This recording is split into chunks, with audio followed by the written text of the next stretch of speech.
Mis amados hermanos, muy buenos días. Bienvenidos a este tiempo de estudio bíblico devocional. Su hermano Pastor Roberto Alfaro les saluda y les doy la mejor y cordial bienvenida. Gracias por acompañarnos a través de radiogénesis.tv, Vivo para Cristo TV también.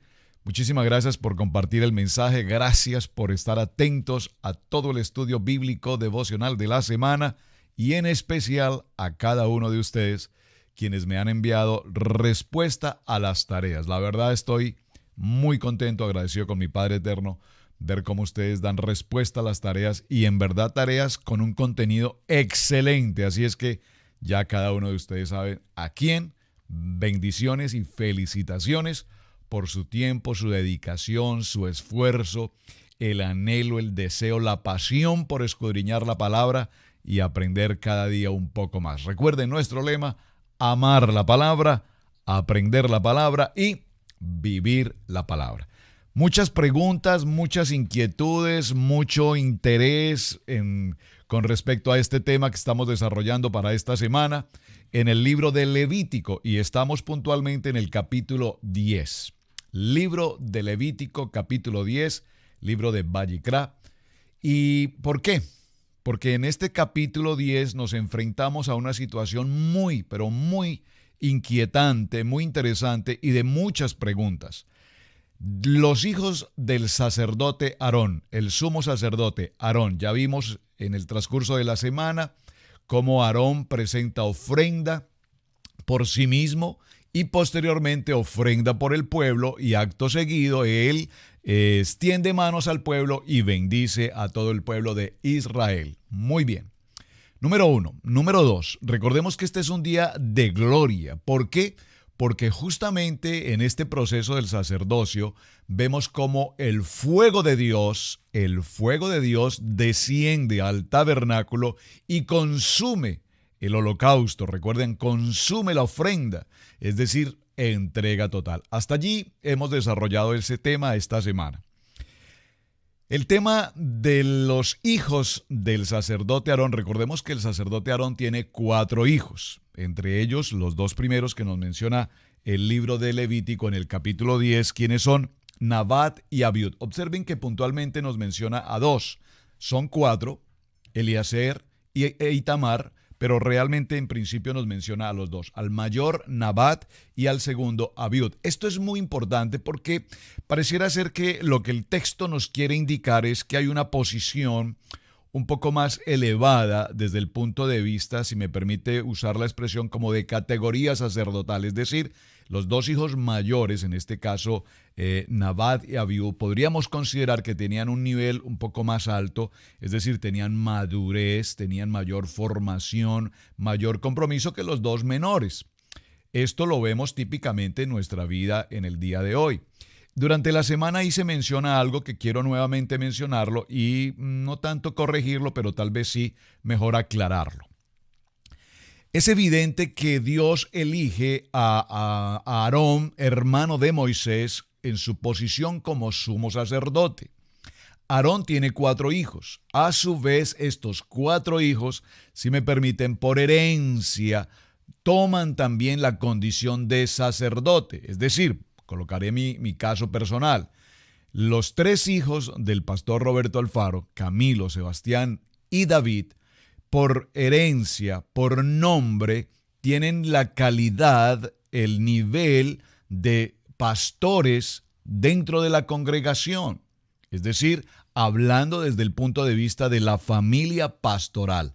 El pastor Roberto, su esposa la pastora Pili y sus 3 hijos, Camilo, Sebastián y David, en un nivel pastoral. No necesariamente, y atención a esto que repito es más una aclaración, no necesariamente indica esto que ellos deban ser los siguientes pastores en la congregación. Debería serlo, por supuesto, deberían serlo. Pero no necesariamente el ministerio pastoral en este caso requiere una herencia, es decir, no van a heredar simplemente porque son hijos del pastor, heredar el pastorado. ¿Por qué? Porque el pastorado tiene una connotación evidente y es el llamamiento, lo hemos enseñado en en momentos anteriores. Por lo tanto, vemos hoy, especialmente desde el punto de vista de iglesias, donde las iglesias han tenido una connotación y han crecido muchísimo en número de miembros y por supuesto desde el punto de vista económico. ¿Me están entendiendo esto? Es decir, que lo que se procura proteger posiblemente no sea el mismo nivel sacerdotal, sino que lo que se procura proteger es el nivel económico desde el punto de vista de las finanzas y desde el punto de vista de las propiedades. Preste mucha atención a lo que estoy diciendo porque esto es extremadamente importante, más aún delicado. Por favor, no me malinterprete lo que estoy mencionando. Qué bueno, y debería ser así, que los hijos del pastor, hablando sacerdotalmente, hereden el ministerio por el llamamiento de Dios, no por concepto cultural o por concepto económico o por concepto de propiedades. ¿Por qué? Porque si quien hereda al pastor es uno de sus hijos, pero ese hijo no tiene el llamamiento pastoral, estamos frente a una situación muy crítica y muy posiblemente todo lo que el pastor levantó venga a ruina, venga a pique. ¿Por qué? Porque la herencia, sus hijos no ocuparon la posición pastoral. Entonces, repito, muy importante, si el Señor así lo dispone, y es nuestro caso, en mi caso personal, mis 3 hijos, que conozco, que sé, que nacieron en cuna como creyentes, que han sido formados y establecidos a la luz de la palabra, que conozco de ellos su vida, que sé absolutamente que están entregados al propósito de Dios. Y para cuando yo no esté presente, sean ellos quien hereden. De hecho, ya tengo a uno de mis hijos, mi segundo hijo, John Sebastián, que en este mismo momento es pastor de jóvenes en una congregación grande, reconocida de la ciudad. Gloria a Dios. Mi hijo Camilo, que es el primogénito, está mucho más cerca con nosotros en el ministerio, en todas las actividades propias del ministerio, en el estudio de la palabra. En nuestra reunión tenemos una reunión a mitad de semana, 2 horas de estudio bíblico. Él es el primero en estar presente con nosotros en todo el estudio bíblico, su programación, en el trabajo que él desarrolla profesionalmente, ministerialmente, está conectado tiempo completo con el ministerio. Muy seguramente, entonces puedo decirlo que mis hijos heredarán por llamamiento de Dios el sacerdocio. Y allí viene nuestro último, el menor, que apenas en estos días cumplió 17 años, que ya no es un bebé, ya es un adulto. Entonces está en ese proceso también de enfoque en el llamamiento sacerdotal. Todo esto lo estoy mencionando ¿por qué? Porque el capítulo 10 del libro de Levítico nos narra una historia escalofriante. Por lo tanto, hay muchas preguntas. Yo recibí sus mensajes, todos sus mensajes, y fui tomando una nota de las preguntas. ¿Cuál fue el pecado de los hijos del sacerdote Aarón? Algunas de las preguntas. ¿Qué los llevó a hacer algo inapropiado delante de Dios? ¿Por qué Dios los castigó de una manera tan radical, enviando un fuego que los mató? Es muy importante. Entonces, en medio de todas estas preguntas, pues es necesario que encontremos respuestas. Y las respuestas las vamos a encontrar aquí, en el libro de la vida, la Biblia, por supuesto. Ahora, es interesante mencionar, me tomé unos días también para estudiar, para ir escudriñando textos, revisando notas al respecto, y nos encontramos con algunos libros que ustedes conocen, conocidos con el nombre de Midrash. ¿Qué son los Midrash? Pues básicamente son textos en los que se escriben, se estudian los diferentes capítulos, los pasuk, los versículos bíblicos, y los sabios, los rabinos, nos entregan una enseñanza. Obviamente, muchos de estos mensajes de Midrash tienen enseñanza, tienen contenido, pero quiero que haya claridad al respecto. Nada que esté escrito en un Midrash sin que tenga fundamento bíblico, sin que el contenido no sea confirmado, establecido por la Biblia, por la palabra, pues no pasará más de ser eso, un comentario bíblico, resultado de un hombre que lo escribió, Por lo tanto, todo lo que veamos en el tema de hoy debe estar corroborado, escrito y determinado por un pasaje bíblico. Entonces, revisando algunos de estos midrash, encontré respuestas interesantes, varias respuestas. Se las voy a mencionar porque son parte de las inquietudes que ustedes me han enviado. ¿Por qué Dios tomó una determinación tan fuerte frente a los sacerdotes, hijos mayores de Aarón, Nadab y Abiud? Algunas respuestas. Número 1, porque ellos no tomaron consejo, dirección en lo que hicieron de su padre el sumo sacerdote, más aún del propio Moisés, que era quien dirigía, que era quien tenía esa comunión directa con Dios. Estos jóvenes no tomaron consejo, vamos a decirlo, de los mayores, de los ancianos, del sumo sacerdote su padre, ni mucho menos de Moisés.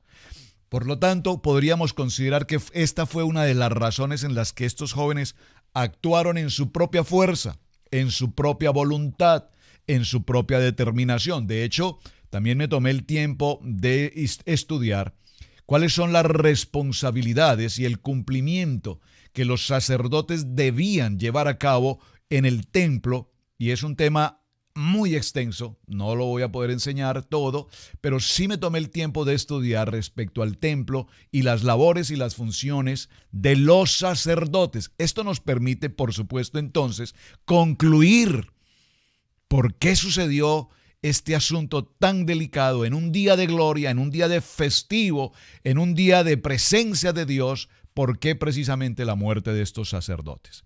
Número 1, repito, no tomaron consejo de los superiores, en este caso Aarón y Moisés. Número 2, vemos cómo cada uno, dice el texto en Levítico capítulo 10, vamos a leerlo, dice: Nadab y Abiud, hijos de Aarón, tomaron cada uno su incensario y pusieron en ellos fuego. Pareciera ser que aquí cada uno, aunque iban en una misma intención, pero cada uno hizo lo que cada uno consideró que debía hacer. Entonces ellos no actuaron en común acuerdo en el sentido de que iban a hacer exactamente lo mismo, sino que dice el texto, cada uno tomó su incensario. O sea, cada uno tomó una decisión de lo que iban a hacer respecto a presentar incienso al Señor. Ahora, observen aquí al Padre. Observen que aquí, lo expliqué creo que el día de ayer, vemos que aunque ellos estaban haciendo lo correcto, es decir, estaban llevando el incienso, ofreciendo incienso al Padre, dijimos que muchas veces en nuestros tiempos, hoy y a lo largo de la historia, hemos hecho muchas cosas para el Padre sin que sea lo que el Padre requiere, ni lo que el Padre nos ha ordenado, ni lo que deberíamos hacer. ¿Cuántas veces hemos hecho tantas cosas queriendo hacerlo correcto, hacerlo bien, pero lo hacemos en nuestra propia fuerza, en nuestra propia voluntad, en nuestra propia identidad, y no es precisamente lo que el Padre Eterno nos había determinado? Preste mucha atención porque estamos evaluando varias posibilidades. Esta es una muy importante. Posiblemente los sacerdotes, tratando de hacer algo correcto, incurrieron en algo que no debían hacer. Número 3, nos dice el texto que ofrecieron el incienso delante de Yahweh, ofrecieron fuego extraño. Aquí la expresión fuego extraño definitivamente es el corazón de este texto. Fuego extraño tiene varias connotaciones. Fuego extraño, recordemos que vino fuego del cielo, ¿verdad? Que fue la presencia de Dios, y era con este fuego que se debía mantener el fuego del tabernáculo. Al leer esta nota de fuego extraño, podríamos considerar, fuego extraño es que se tomó fuego que no era el fuego que Dios traía, sino que se tomó fuego de otro lugar, fuego extraño, número 1, o número 2, que el incienso, la preparación del incienso, cuando se preparó ese ingrediente para hacer lo que llamamos el incienso, vamos a decir, no tenía las partes, los componentes correctos o adecuados. Por lo tanto, ofrecían un fuego extraño, vamos a decir, un aroma extraño al Padre. Estoy apenas mencionando algunas posibilidades. Después de que veamos las posibilidades, iremos al texto bíblico y veremos lo que la Biblia puntualmente nos enseña respecto a esta situación tan delicada. Nos menciona entonces que cada uno tomó su incensario, y aquí cada uno tomó su incensario nos denota si puedo usar la expresión, ego, es decir, cada uno se consideraba autónomo en su condición sacerdotal de hacer lo que a cada uno le parecía que era correcto hacer. Esto lo vamos a ver en el libro de Éxodo, ya sucedió algo por el estilo, lo voy a mencionar en un momento y ustedes muy adecuadamente me enviaron la respuesta con los textos bíblicos en los que se menciona fuego extraño, por lo tanto con la tarea hay una gran respuesta y hay una claridad bastante importante sobre este tema. Este tema de egoísmo entre los sacerdotes nos denota algo así como que nosotros somos hijos del sumo sacerdote y al ser hijos del sumo sacerdote, pues nosotros ocupamos una posición más alta, nosotros tenemos una posición más elevada. Y no sé si esto tipológicamente pueda ocurrir hoy en nuestras congregaciones, hablando del día de hoy en el siglo XXI. No sé cuál es la actitud de los hijos de los pastores en las congregaciones. ¿Será que los hijos de los pastores realmente ocupan una posición pastoral?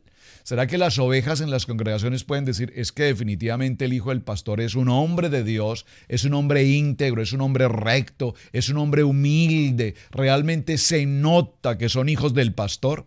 ¿Será que acaso Nabiut y Abad, en su condición de hijos sacerdotales del sumo sacerdote Aarón, la posición de ellos era una posición arrogante, presumida? Yo soy, yo hago. Ustedes me deben honra, ustedes inclinen su cabeza ante mí, que soy el hijo del pastor. Muy posiblemente algo de todo esto esté sucediendo y a todo esto junto lo llamaríamos fuego extraño. Seguimos avanzando en las posibilidades. Muy seguramente ellos definitivamente no esperaron, repito, que viniera el fuego del cielo, sino que ellos se prepararon su propio fuego y esto es una condición muy importante. ¿Por qué?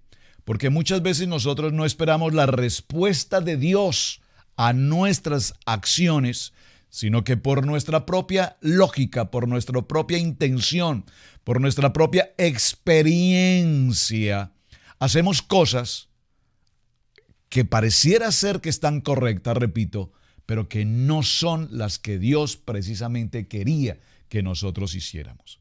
Entonces, vemos cómo tratando de hacer bien, terminamos haciendo algo muy mal. Podría ser esta otra alternativa. No esperaron la presencia de Dios en el tabernáculo, sino que ellos se apresuraron a no tomar el fuego que venía de arriba, sino a tomar el fuego que estaba abajo. ¡Wow! Esto está tremendo. Es decir, no tomaron el fuego de Dios, sino tomaron el fuego de los hombres. Por lo tanto, estamos frente a una condición de fuego extraño. Muy posiblemente, y esto es también, repito, una historia que tomé de uno de los Midrash que no tiene contexto bíblico, pero que es una apreciación de los sabios y que es interesante. Repito, la estoy presentando solo para que la consideremos hasta que lleguemos a los textos bíblicos y hayamos encontrado la respuesta. Es muy probable que los hermanos, tanto Nabat como Abiud, estuviesen esperando en algún momento ya en su condición de sacerdotes que tanto su padre como Moisés murieran.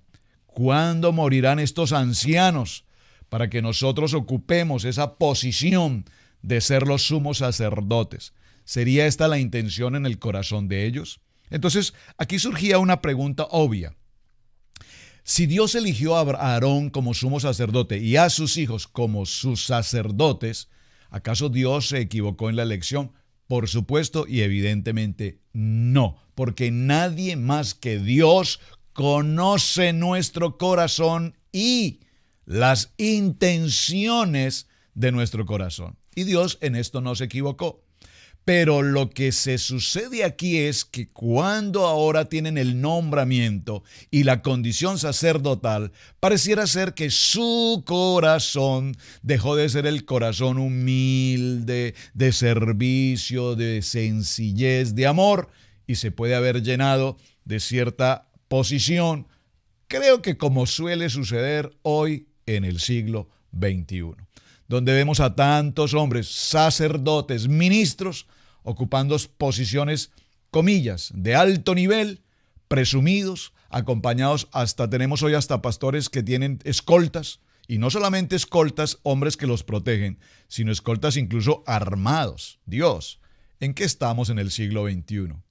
Hombres con vehículos blindados, protegidos por escoltas armados, los hijos de los pastores protegidos por escoltas armados, las esposas de los pastores con 3, 4, 5, 6, 7 mujeres a su entorno, la que le lleva el bolso, la que le lleva, la que le trae, la que le pone. Por favor, ¿será que el sacerdocio se ha subido a niveles de la vanidad de vanidades del mundo y lo que tenemos en los altares entonces es un fuego extraño? ¡Wow! Pastor, estamos hablando muy fuerte, estamos hablando lo que pudo pasar en este texto de Levítico capítulo 10, que no es nada extraño a lo que estamos viendo hoy en el siglo XXI. Y estamos, por supuesto, haciendo apreciaciones a lo que pudo pasar en la historia de estos jóvenes. Entonces, otro punto interesante es que los sacerdotes tenían hijos. Bueno, el sumo sacerdote Aarón tenía 4 hijos. Me explico, Moisés tenía hijos.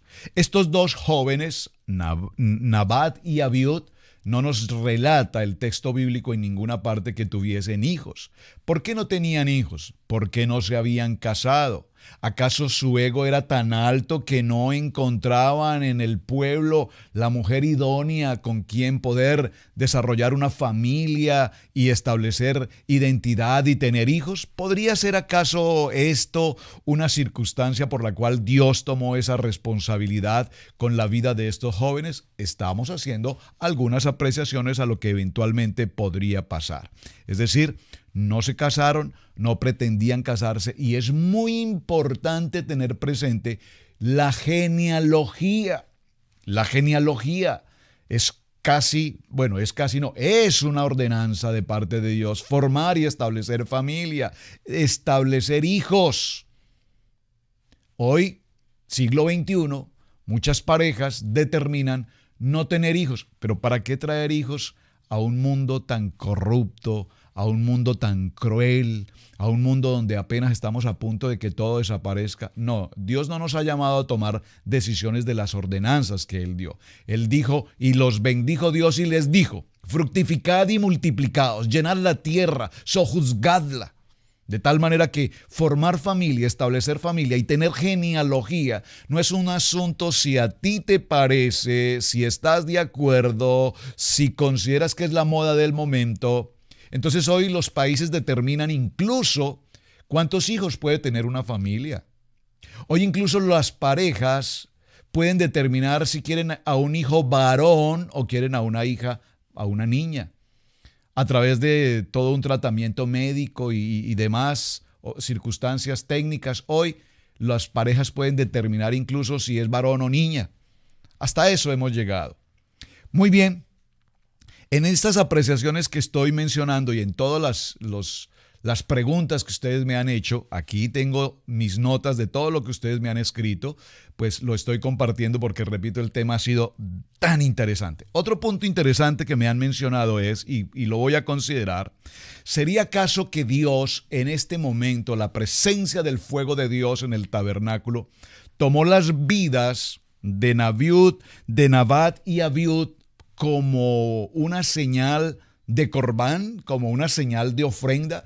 ¿Eran acaso estos jóvenes sacerdotes tan especialmente santos, tan especialmente amadores de Yahweh, del Padre Eterno, que tanta santidad junta hizo que Dios los tomara a ellos precisamente como sacrificio?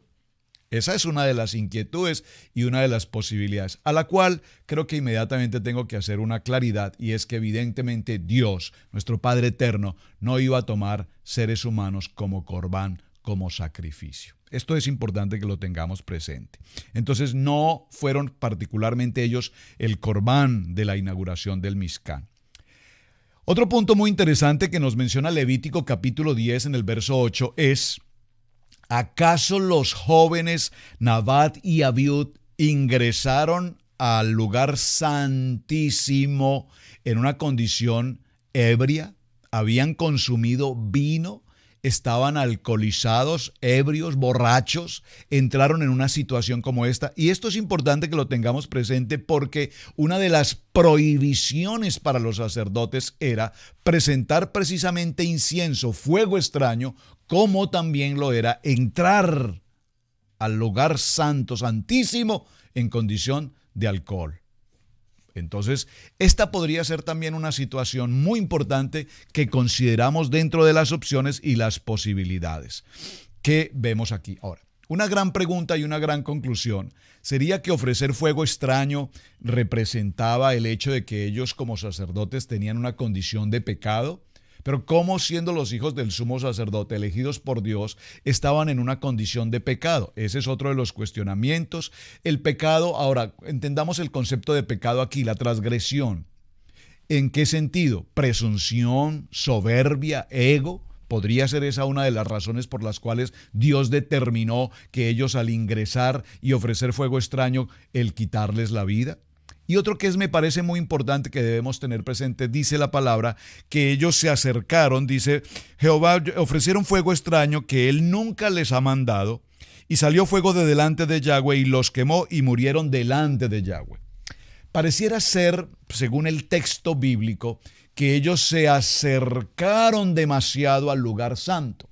Recordemos que Aarón, el sumo sacerdote, únicamente podía ingresar al lugar santísimo una vez por año, solamente una vez. Sería que estos jóvenes ingresaron al lugar santísimo en el momento inadecuado, en el momento inapropiado, sin la ordenanza, sin el cumplimiento a este misbot, a este mandato. Número 1, ingresaron en una condición inapropiada, en estado de embriaguez. Número 2, número 3, ingresaron con un fuego producido por ellos mismos de manera natural, no el fuego divino. Estas condiciones que estoy considerando, miren cómo hemos avanzado en toda esta historia y solamente estoy en el capítulo 10, verso 1. No hemos podido avanzar porque el contenido de este texto es extremadamente importante, en especial hoy en nuestros días. Por lo tanto, el fuego extraño aquí nos determina algo que no es definitivamente de Dios. Y haciendo esta relación, permítanme hacer esta comparación entre uno y otro. Fuego extraño nos habla de todo aquello que no viene directamente de Dios. Es decir, de todo aquello que lo hacemos en nuestra humanidad, en nuestra naturaleza humana. Y puedo decirlo, en nuestra naturaleza pecaminosa. Ayer mencionábamos cuántas cosas hacemos en nuestras congregaciones creyendo que estamos haciendo bien a la comunidad o bien a la congregación, pero no las estamos haciendo ni como está escrito ni de acuerdo a lo que Dios dice, sino conforme a lo que el pensamiento de moda nos dice. Entonces, hoy tenemos, por ejemplo, en los ministerios, gloria a Dios por los grupos de adoración y de alabanza y los jóvenes que presentan la danza, la adoración, y lo hacemos con la honra y el respeto para Dios. Aleluya. Pero también tenemos hoy en muchos púlpitos escenografías totalmente traídas del mundo, iluminación, trajes, estilos, danzas, que más que danzas para adorar, son simplemente copias de bailes o de celebraciones mundanas traídas al cuerpo, al templo, al altar. Y todo esto nada más ni nada menos representa un fuego extraño para Dios. Entonces, estamos tratando de hacer cosas bien a la manera del siglo XXI, impactando el sonido, impactando las luces, impactando todas las lámparas y motivando el corazón, pero lejos, muy lejos del espíritu. Fuego extraño entonces tenemos en nuestro altar. En todo este proceso que hemos estado mencionando, recuerdo y repito, se acercaron, dice el libro de Levítico, se acercaron delante de Dios. Pareciera ser que su acercamiento fue tanto que definitivamente Dios tomó la determinación in su facto de eliminarlos. Se acercaron demasiado. Miren, cuando el sacerdote Aarón debía, en su tiempo, en su cumplimiento, entrar al lugar santísimo, dice la parte correspondiente al sacerdote que debía entrar con su incensario y debía producir tanto incienso, de tal manera que hubiese tanto humo en el lugar. Así, de esta manera, el sacerdote no podría ver prácticamente su entorno de lo que estaba presente en el lugar santísimo. Y estos jóvenes pareciera ser que se presentan con un incensario apenas leve, tratando de ver lo que realmente hay allí. Es todo un proceso en lo que estoy mencionando. El libro de Números nos menciona por 3 ocasiones la muerte precisamente de estos jóvenes y las razones por las cuales se pudieron dar los momentos por los cuales él podría morir. Ahora bien, ya hemos hecho todos estos cuestionamientos, ya hemos hecho todas estas apreciaciones. Veamos entonces nuestro resumen de semana con respecto al tema del capítulo 10. Del capítulo 1 al capítulo 9 del libro de Levítico, como venimos en nuestra secuencia, hemos visto el tema de las ofrendas y las leyes que determinan dichas ofrendas, la consagración del sacerdote Aarón y sus hijos y todo el proceso de lo que es el servicio sacerdotal y el resultado de este servicio sacerdotal. El resultado del servicio sacerdotal incluye algo muy importante que no podemos pasar por alto porque es el centro de todo este texto en Levítico, y es la presencia, la aparición de la gloria de Dios, es decir, la bendición del pueblo y el fuego que sale de Dios y que consume el holocausto. Recuerden, Levítico capítulo 9, verso 24, consume por completo la ofrenda, y hablamos de entrega total. Este fuego consumidor que representa la santidad de Dios lo usa Dios en casos distintos, y mencionamos esta semana un caso positivo y un caso negativo. Ya sobre ese tema hablamos. Caso positivo, que se presenta a Dios entendiendo que recibe evidentemente lo que le estamos ofreciendo, y caso negativo entonces lo encontramos en Levítico 10, que es el tema que estamos tratando, cuando vemos al ofrecer fuego extraño la acción que inmediatamente Dios toma al respecto. En este proceso, mis amados hermanos, vamos a concluir entendiendo lo siguiente: la reacción respecto de Nabat y Abiud nos muestra que fueron consumidos por este fuego de Dios, probablemente al final de este día de celebración, de este día de gloria y de bendición que nos describe el capítulo 9. Nabat y Abiud, los hijos de Aarón, tomaron un incensario, pusieron fuego en ellos, le echaron incienso encima y se presentaron delante de Yahweh con el fuego extraño, el que él no les había mandado. ¿Qué nos representa esto?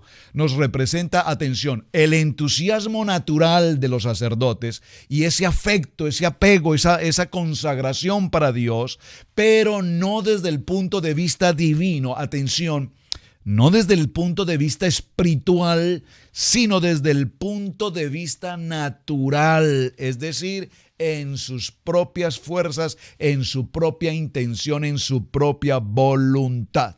Así es que Nabat y Abiud fueron juzgados no porque hubieran hecho algo que no era lo que Dios quería, sino porque actuaron de conformidad con su pensamiento natural. Ellos hicieron algo para Dios, pero no de manera, repito, celestial, espiritual, sino de manera totalmente humana, es decir, en sus propias fuerzas. Quizás amaban a Dios, pero lo amaban de manera natural. Por favor, preste mucha atención a lo que estoy mencionando porque es un tema extremadamente delicado.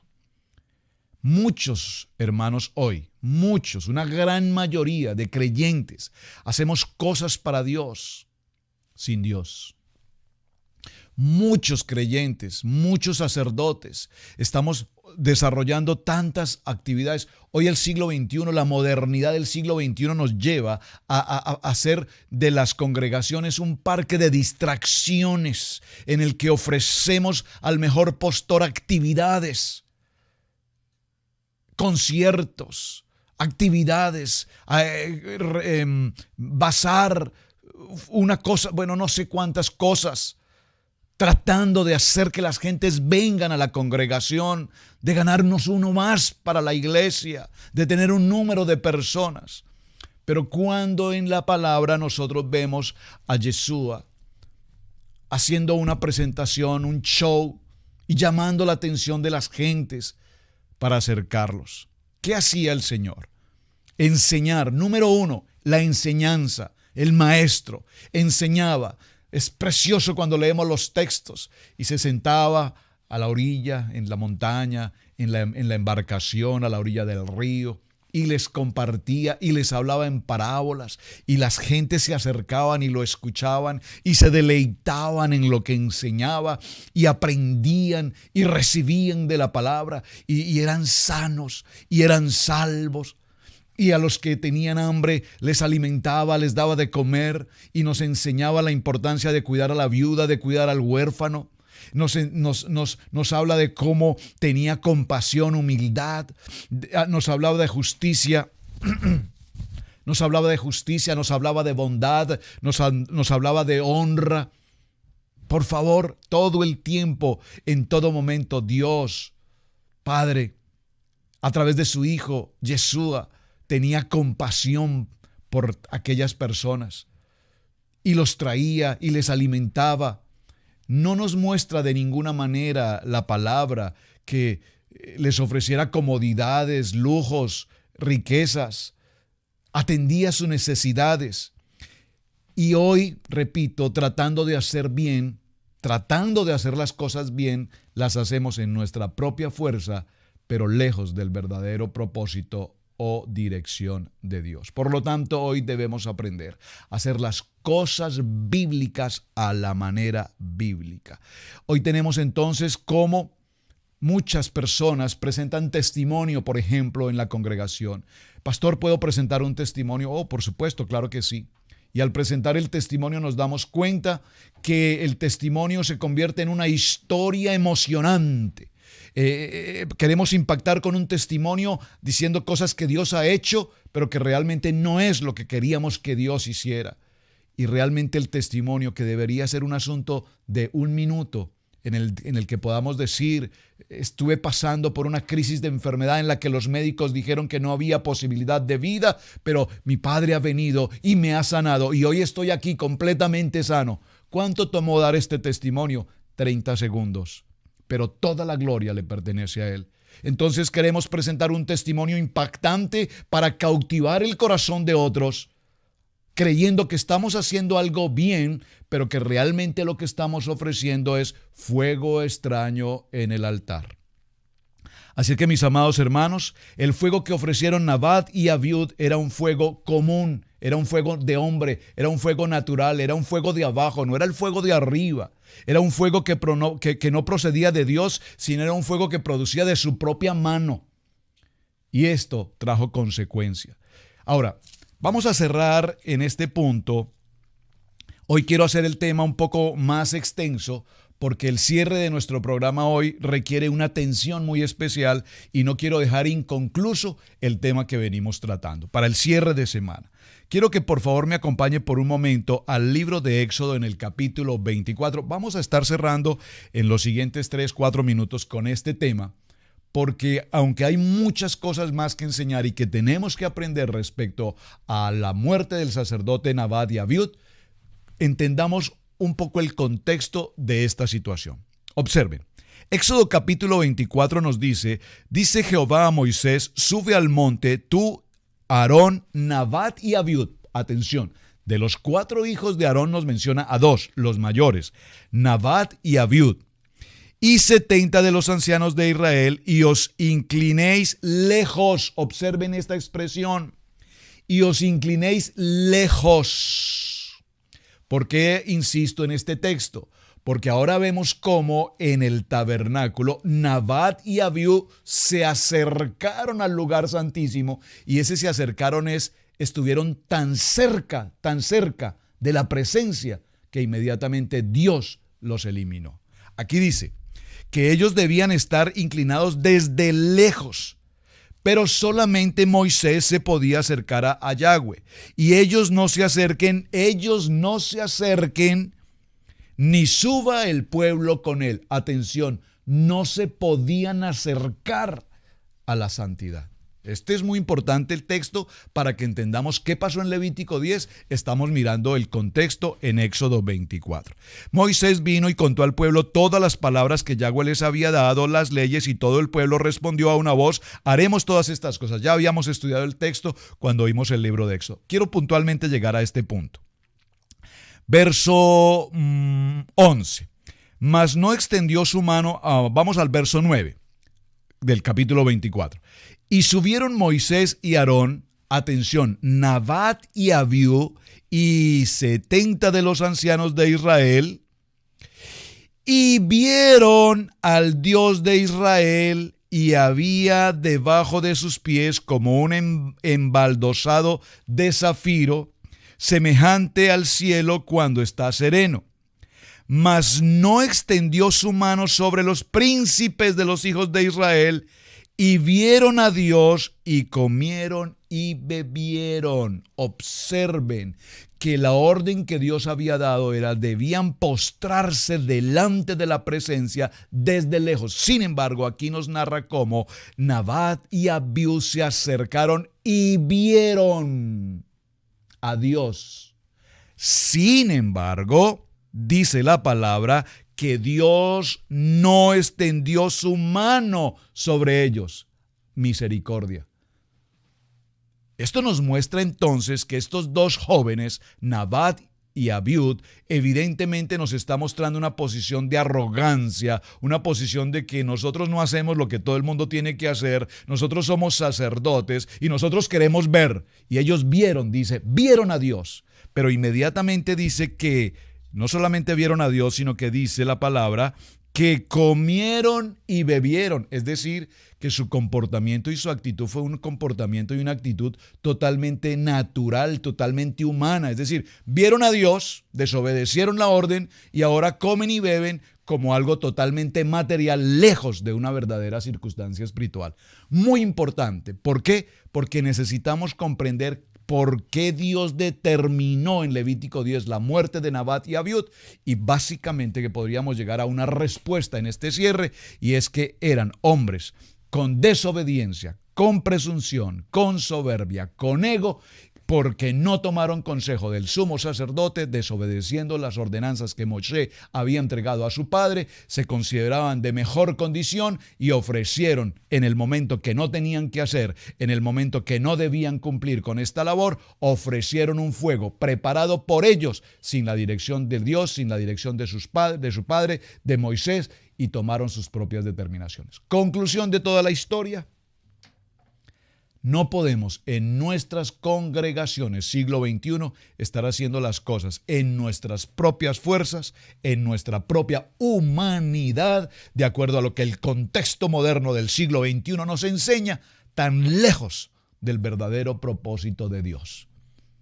Es tiempo que dejemos de hacer tanto show en la vida de la iglesia para atraer almas, sino que nos concentremos en la enseñanza y en la preparación de las ovejas en nuestras congregaciones, de tal manera que vayamos al verdadero sentido de la Escritura, y de esta manera estaremos haciendo las cosas bíblicas a la manera bíblica.